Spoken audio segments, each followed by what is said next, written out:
And so here we are, gathered for a blues service on Good Friday, a day that already comes and carries its own distinct sound, tone, and rhythms. And if we listen closely enough to the music played, to the songs sung, to the movements made, but most of all, to the day itself, then we can hear it. We can hear the low hum of sorrow, the silent wells of injustice, the quiet weight of uncertainty. We hear in this day, in this Good Friday, the blues. For the blues, my friends, are not just music, they are testimony. They are testimonies of a people who have lived at the crossroads where suffering and survival meet, where pain and perseverance collide, where doubts and dreams come together. And that is why Good Friday is a blues kind of day. It is a day where Jesus stands at the crossroads. It is a day about decisions. It is a day about choices made when the stakes are the highest. It is a day about conviction. In the blues tradition, the crossroads is sacred space. It is where highways intersect. It is where destinies shift. It is where, according to blues legend, Robert Johnson sold his soul to the devil for the gift of playing the guitar. I went down to the crossroads, fell on my knees, as you heard. It is where lives are changed, sometimes lost. It is where stories are born. But even more than the blues tradition, in various West African belief systems, the crossroads is where two worlds meet, the human and the divine. It is where messages are exchanged between our world and the world of the gods. It is where meaning is revealed, where decisions carry spiritual weight. And on Good Friday, Jesus stands with conviction at this kind of crossroads. In John's gospel, Jesus is not a passive victim. He is not swept up in events beyond his control. No, he steps into the moment. When the soldiers come to arrest him, he does not hide. He steps forward and asks, "Whom are you seeking?" Jesus is in control. He is choosing. And so, inasmuch as the Good Friday story is a story of betrayal or even of conviction, of crucifixion, it is also a story of conviction. For at the crossroads, convictions become clear as choices are made. So what are those choices, my friends? What are the crossroad choices of Good Friday? First and foremost, it is a choice about courage. At every turn in this story, Jesus indeed stands with courage. Courage in the face of power. Religious powers, political powers, imperial powers. The authorities bring him to Pilate, but they can't not even name a clear charge. They call him an evildoer because the real accusation that he claims a special bond with God, and this accusation cannot stand up in a Roman court. Pilate himself is confused What have you done? He asked, trying to make sense of it all, trying to determine if Jesus presents a political threat. But Jesus does not play by the rules of power. He does not argue for his innocence in the way that they expect. He does not compromise or perform for the powers to be. Instead, he stands courageously, refusing to be defined by, refusing to bend to, refusing to be intimidated by their power, no matter the threats, no matter the insults, no matter the charge. When asked, "Are you the King of the Jews?" Jesus answers on his own terms, "My kingdom is not of this world." He reframes the question. He does not deny who he is, and in so doing, he does not conform to religious and political powers' notions of what it means to be king. This is the first crossroads choice, the choice of courage.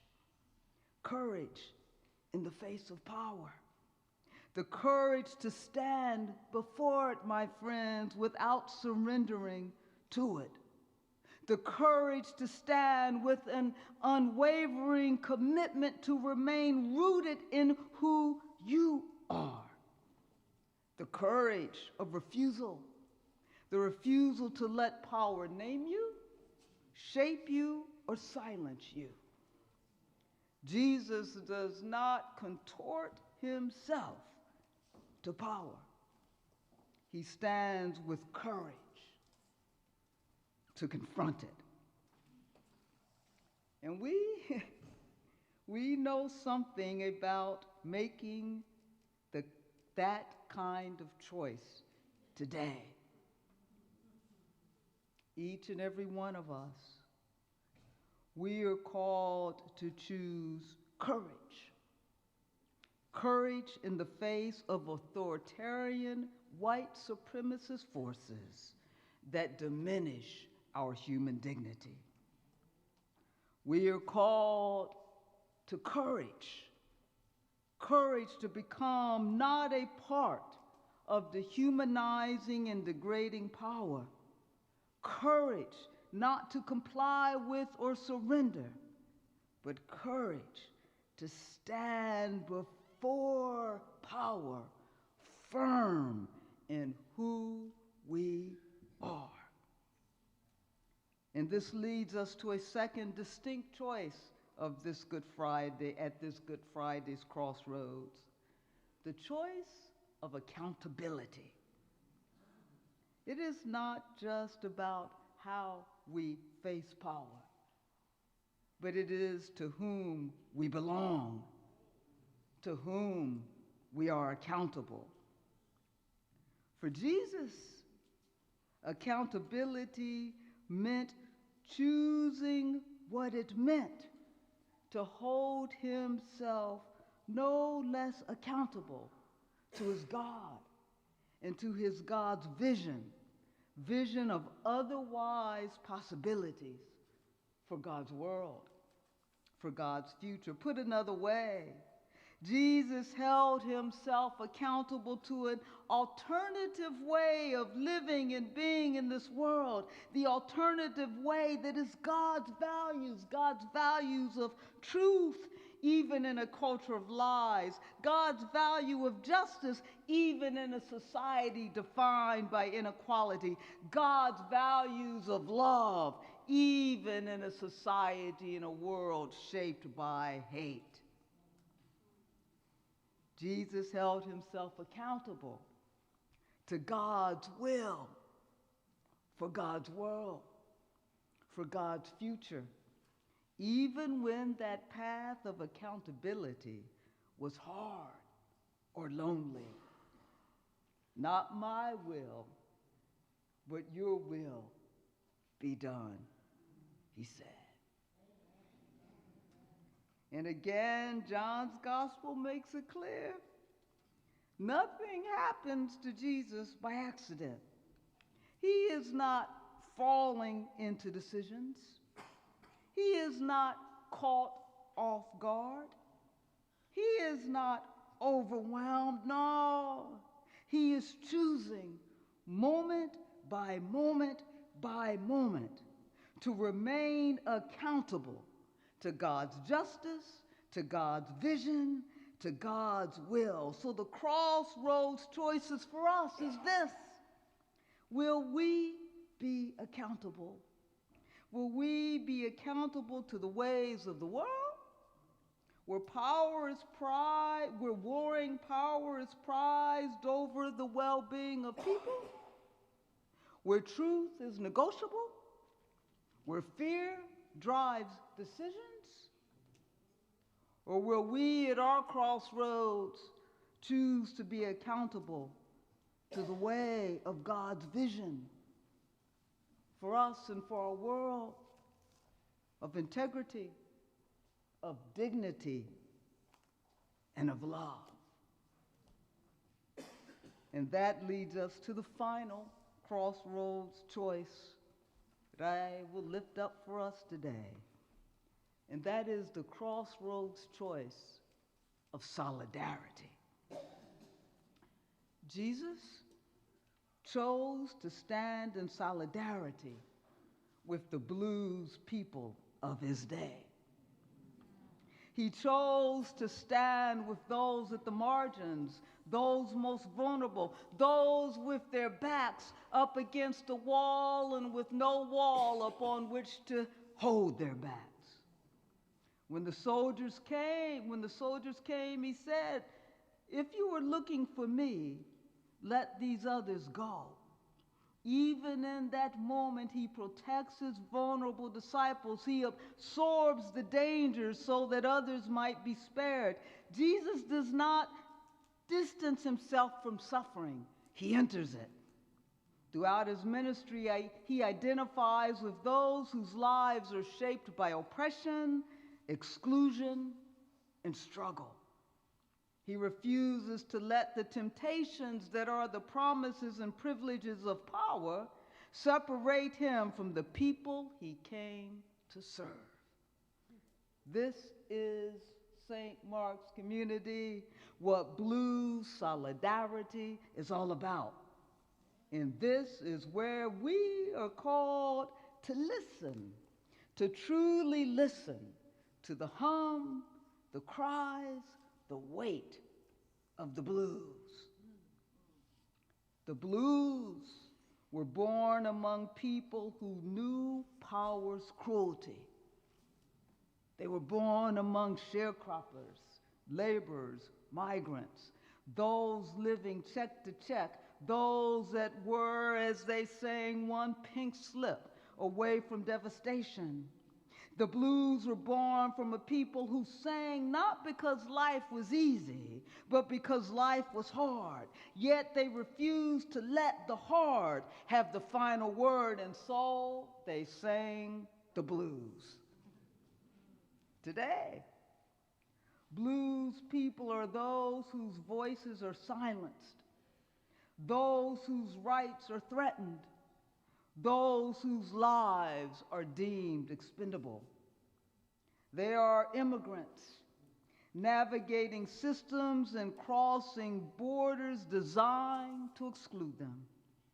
They are LGBTQ+ persons facing renewed life-threatening policies and laws.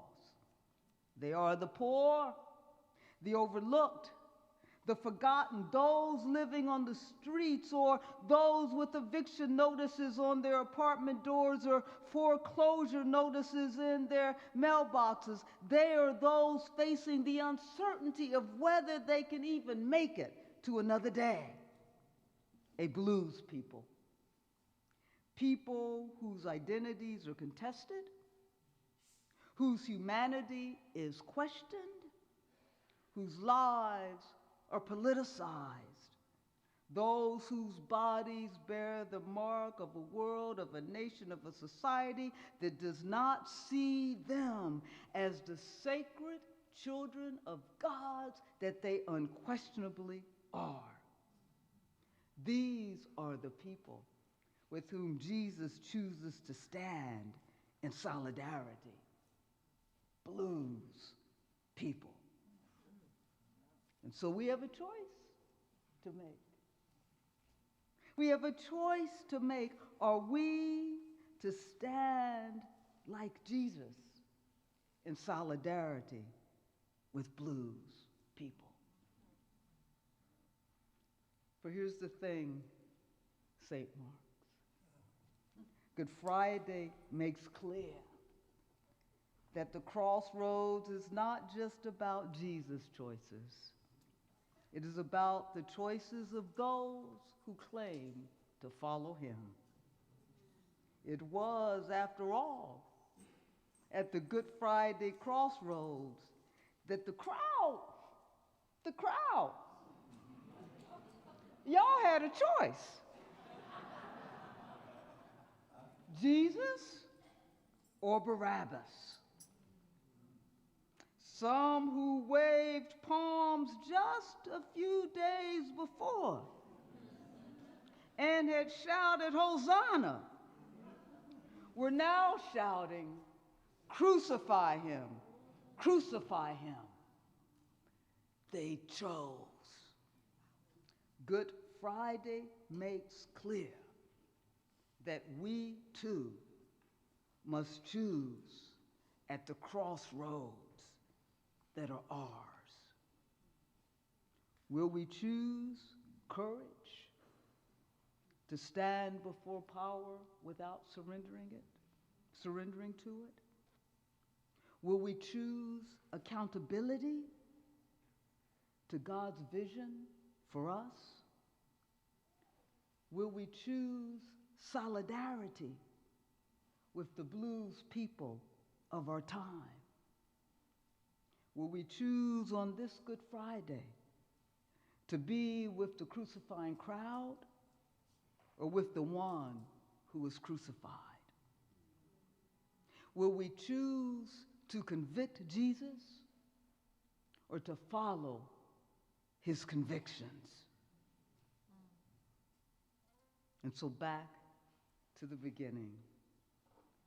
Good Friday is a blues kind of day. Not just of pathos, but a day of crossroad choices. So today, on this Good Friday, let us listen. Let us listen to the stories. Let us listen to the rhythm. Let us listen to the spirit of the blues. And then let us choose. May it be so.